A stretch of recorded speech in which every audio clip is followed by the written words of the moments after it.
The Curbside Pickup app brings the convenience of a drive-through experience to locations that don't typically support one. As shown here, the app serves as the central hub for Thunder and Buttons in-store and curbside pickup programs, as well as third-party services like DoorDash and Grubhub. For context, there are 2 customer videos, and this video is designed as a training resource for staff. While watching the customer videos is encouraged for additional insight, it is not required, as this training video will reference them as needed. To start the Curbside Pickup app, enter tnbii.com in your browser's navigation bar.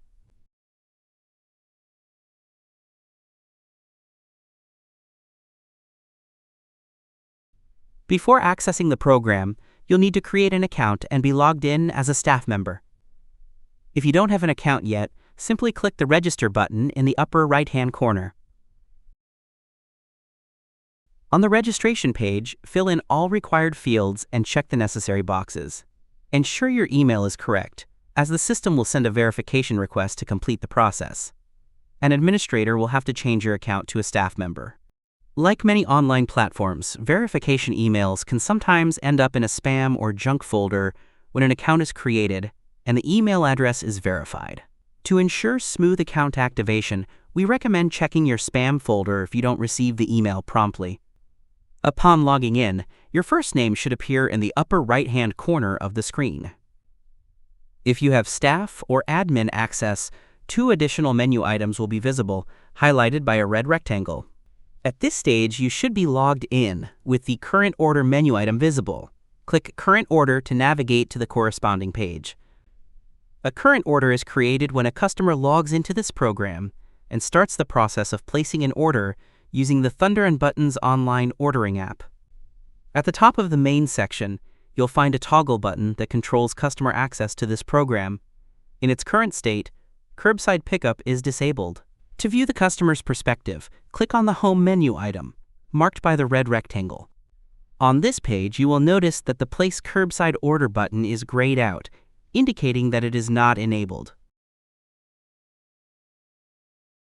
Return to the Current Order page by once again clicking on the Current Order menu item.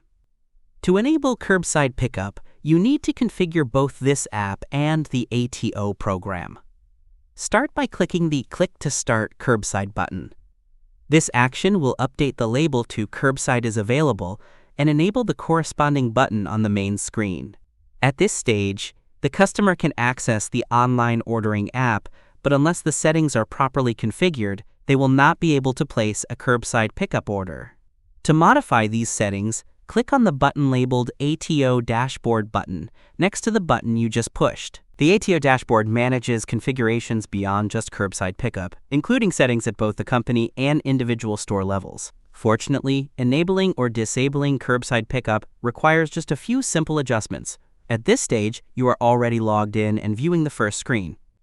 To modify company settings, select Company Settings in the left-hand column. Click a checkbox in the Company Settings form, then select Edit. On the next form, click Ordering Settings in the left-hand column.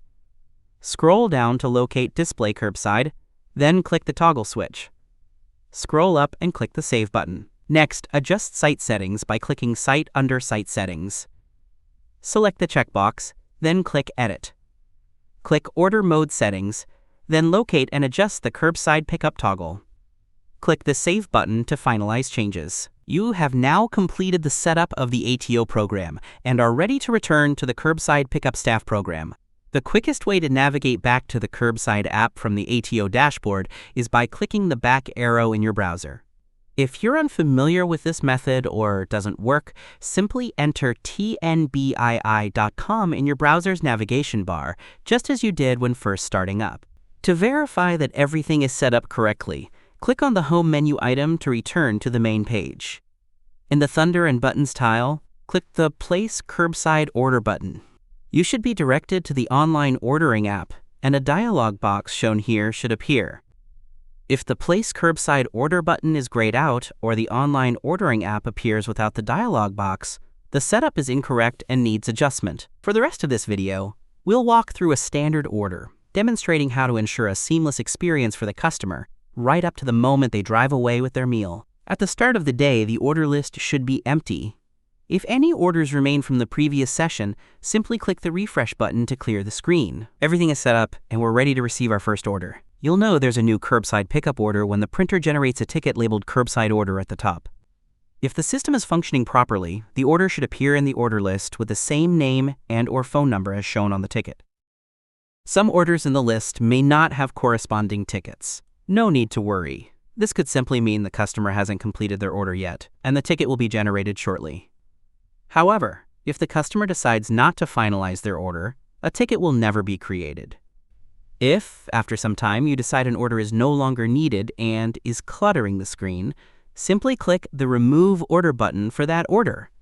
If you discover that you removed an order by mistake, click on the Customer List menu item. This list displays all customers, sorted by last name, who have started this process at least once. To restore an order, click the Add to Order button. This will create a new empty order and add it to the current orders list. Now that you have the ticket and the corresponding order is in the current orders list, it's time to notify the customer that we've received their order. To begin, as shown in the video, click the Send Message button within the Order Received message tile. Mrs. Kyrie. Keep in mind that email delivery times may vary, so please be patient. Once the email has been received, a yellow flashing box labeled Acknowledged will appear. This indicator will continue flashing until the customer confirms receipt of the email. Shown here is a copy of the order receipt email sent the customer. Notice that the customer is asked not to park in the alley until they receive the order ready email, and the last line contains a link that, when clicked, starts the process of notifying the staff that the customer has received this email. Back on the current orders list page, the yellow box has stopped flashing, confirming that the customer has acknowledged receipt of the email. Now, it's time to plan for the next step, preparing for order pickup. Keep in mind that the customer has been instructed not to enter the alley until they receive the order ready email. In the order ready email, they'll be asked to call us once they are positioned at the rear of the restaurant. This process takes time. If you notice that customers typically take around 5 minutes to get into position, consider sending the order-ready email in advance before the meal is completely ready to streamline the pickup process. The process for sending the order-ready email mirrors that of the previous email. As with the last email, it's important to monitor when and if the customer acknowledges receipt to ensure a smooth transaction. After the order has been handed to the customer, it's important to send them a thank you email. This can be done by clicking the Send Message button in the last tile. Note that you will not receive an acknowledgement email in response. This concludes the video.